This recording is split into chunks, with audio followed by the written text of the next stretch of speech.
Afternoon everyone, welcome to a new vlog. I'm starting it down here in Las Americas.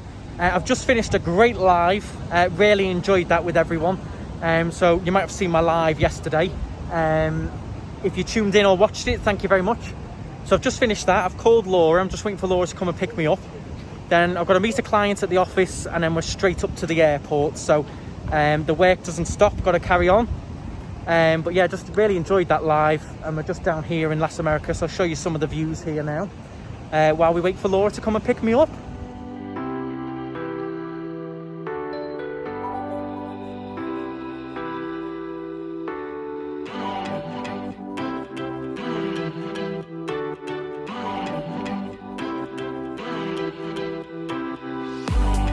So, just picked up this car at the airport. It is blowing a gale in here, absolutely blowing a hoolie at the airport. Done the booking at the office, so it's back home now. Go and have some lunch with Laura. Nice little morning that, really enjoyed the live.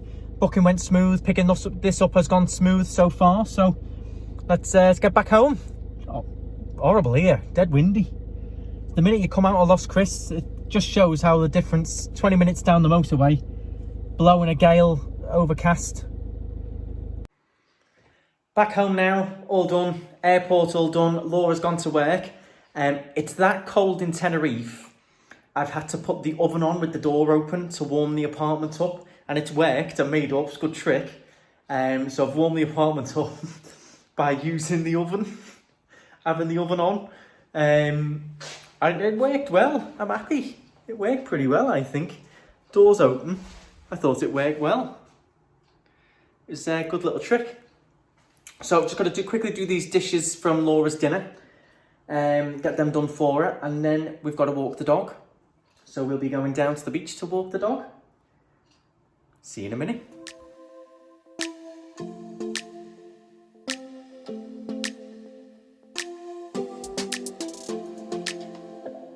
I don't think we got enough time to sort out all the fights, to sort out all the lies. Oh baby, yeah. There was a part of me that knew that, and still I'm caught by surprise. So, just down on the beach with the dog, having a bit of fun. But yeah, it's a nice little sunset going on. It's nice down here, he's loving it, loving all the smells. Nice to come down here for a walk. Rio, come on. He's scared of the water. Down, down, down, down, down. Yeah. And I thought, it's time I'm letting you go. This time I know it for sure. I just thought I should let you know. Yeah, now, no words no more, no. I got so high on a low. That's when I loved you the most. Now I thought I should let you know. Yeah, now, no words no more, no. I really thought we had it covered. Was gonna patch up all the scars, but we smashed up all the parts. Oh na na na. Always knew that you were stubborn, but didn't know it'd be so hard.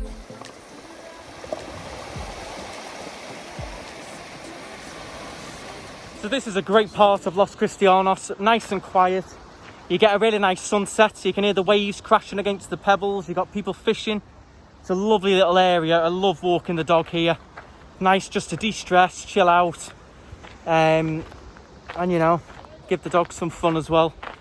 But it's just great to see someone out swimming, there's fishing, everything. It just gives you nice vibes, reminds you that you live in Tenerife.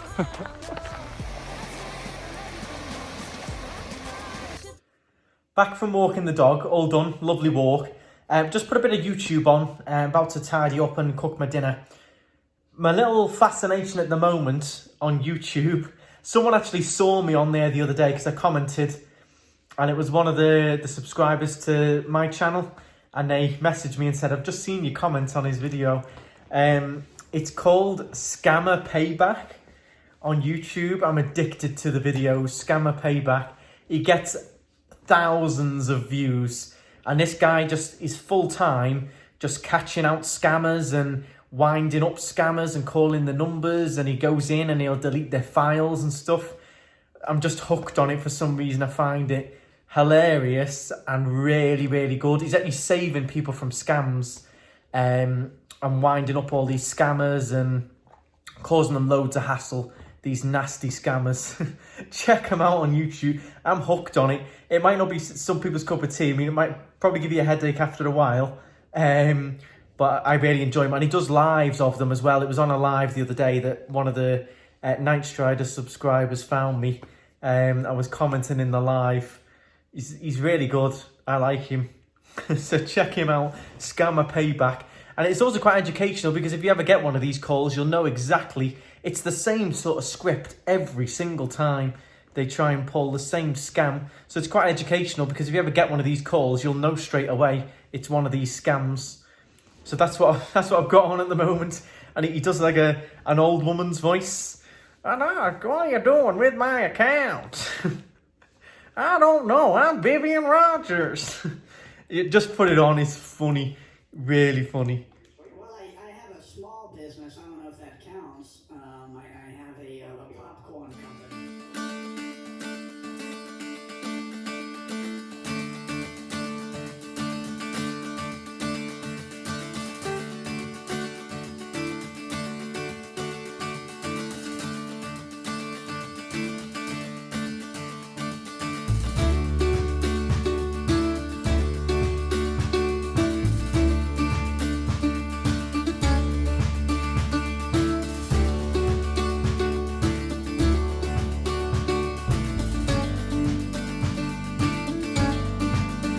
So for dinner, it's this microwave spaghetti carbonara. 2 minutes in the microwave, job done. Never tried this before, so it's a new one for me from Mercadona. So we'll give it a go, but I like it, nice, quick and easy. So we're going to bang that in now.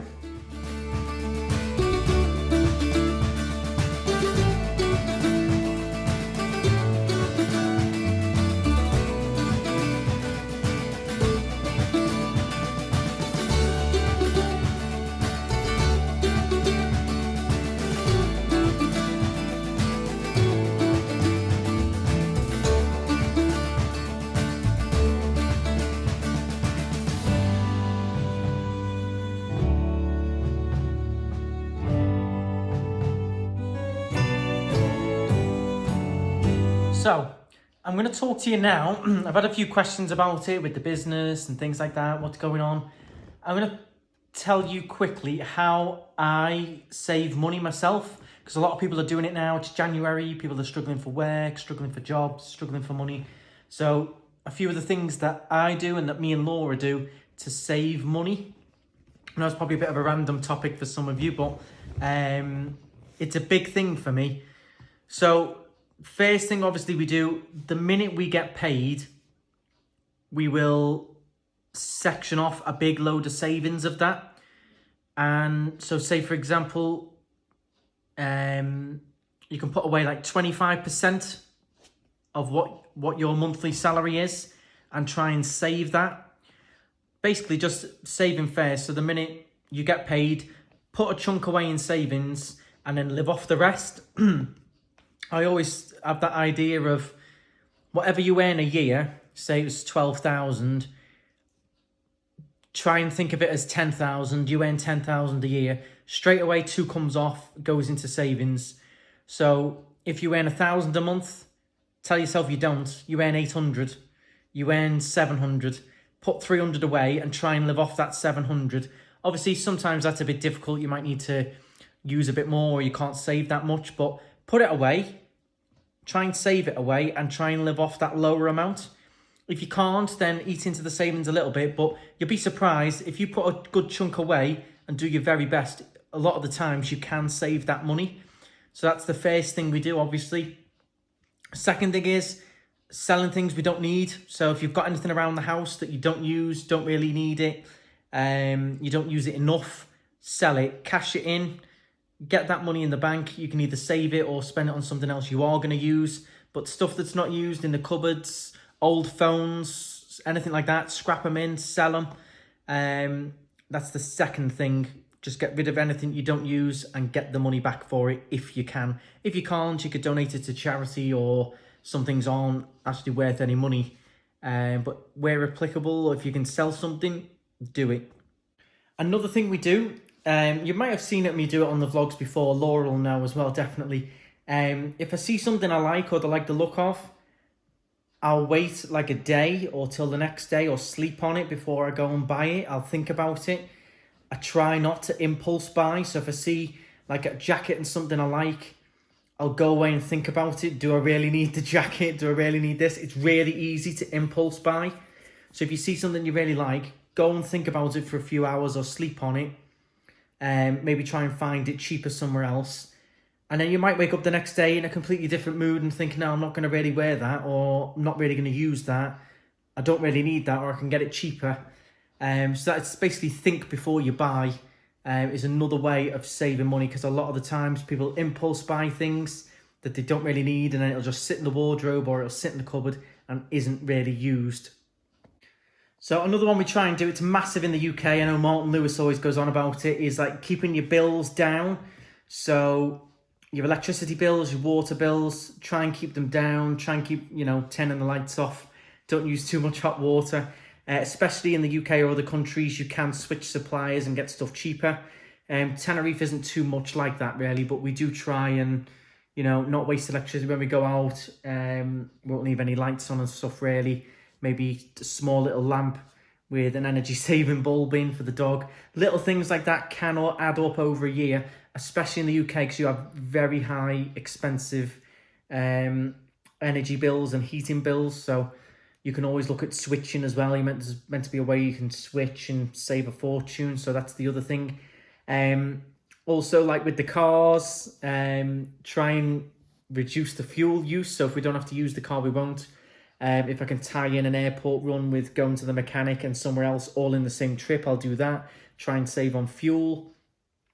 Loads of little things. Just reduce your costs and reduce your bills, basically. Try and save that little bit of money on fuel, energy, bits like that. A couple of other things that we do ourselves is try and use what we've got like to the max. So for example, not changing phones all the time. The last phone I had before this 11 Pro Max was the iPhone 6, and I had that for about 4 or 5 years. And I just kept using it. The main reason I switched was because I needed a better camera for the vlogging. But apart from that, I probably still would be using it now. You don't need the very latest phone. You don't need the very latest Apple Watch, stuff like that. Use what you've got currently until you sort of max it out. Say you can't update it anymore after so many years, or it physically breaks, or the battery's physically gone. In my iPhone 6, the battery went. Instead of buying a new phone, I just got Apple to fit a new battery in it, which I think at the time was like 25 quid. So that phone, it cost me about £600, I think, at the time, the iPhone 6. And I spread that over 4 or 5 years. So it cost me just over 100 quid a year, which is divide it up. I think it worked out about £10 a month, something like that, roughly, when I worked it out last time. Whereas if you keep updating for the very latest thing, you're going to lose a lot of money doing that. A lot of money. You might as well just stick with it. Not have the latest phone unless you really, really need it. Do I really, really need the latest iPhone 12? No. It's a very slight difference in the camera at night time. But is that enough for me to go and spend another €1,000 odd on a phone? No, not enough. So just weigh up things before you buy them. Think about it. Set yourself a budget, how much you want to save. Take a chunk out of your wages as soon as you get it and put it away. Save up for something. Write down your targets that you want to save up for, whether it's a mortgage, a holiday, whatever you're saving for. Write it all down. Write down roughly what you want to save, roughly how long it's going to take. Try and maybe pick up an extra few shifts or an extra side job, something like that, where you can add a bit of extra income straight to that savings. And that's it. That's basically what we do. Work really hard. Take all the shifts you can, but just don't splash it out so much. Try and refrain yourself and only spend on stuff that you really, really want. Treat yourself, obviously. Each month, just get yourself a nice treat. But try and save as much as you can. It's that mindset. If you earn, for example, 12 grand a year, you don't. Tell yourself you don't. You earn 9. you've got a budget for 9 grand, and then that straight away you can save that 3 grand as an example. So that's basically what we do. Save as much as we can, treat ourselves, but within reason. Don't splash out on too many big things. Sell stuff we don't use, and try and use what we've bought until it's maxed out, lifed out. Use a pair of trainers until they've got holes in and they're wrecked, then bin them. Or it's a lot of people waste stuff on getting the latest things rather than just using what they've got to the max and then getting something new. If you understand me, probably all think I'm nuts now. It probably didn't sound very good at all. But a few people asked me about it, and I know a lot of people at the moment are saving, and as I said, difficulties with money and stuff. So there is loads of videos on YouTube as well, which you can follow, which you can help, and you've got Martin Lewis's website as well. But for the last 6 years, that's basically what we've done. You've just got to always be saving, always be putting money away for a rainy day or in case something happens. Have you got money if you lose your job next month? Have you got a little bit of money saved up in an emergency? Or are you just spending everything you earn and living to the max, basically? I hope that didn't sound too bad or sound wrong or anything. It's just basically what we do. Always trying to save. We always put money away straight away. And, you know, whatever the wage is, we reduce it massively if we can and live off that. So I hope that might have helped a few of you. So yeah, if you've got any money saving tips, any good ideas, drop a comment. Comment below how you save money or any tips that you have for saving extra money, particularly in these tough times. People have got to start saving a bit now. And you can do other things as well. If you're struggling to pay the rent, call the landlord, ask him for a reduction. It's always worth asking. You don't ask, you don't get. So if you're really struggling or you think the rent's a little bit high in the situation or whatever, call them up and say, any chance, you know, a little bit of money off, help me save up, I'm struggling. And, you know, 2-3 times out of 10, they might say, yes, I'll knock this off or that off. Always try and, you know, try and get a saving if you can. So that is it for today's vlog. I hope you enjoyed it. If you did, hit the subscribe button, hit the thumbs up. And I shall see you tomorrow. Bye, guys.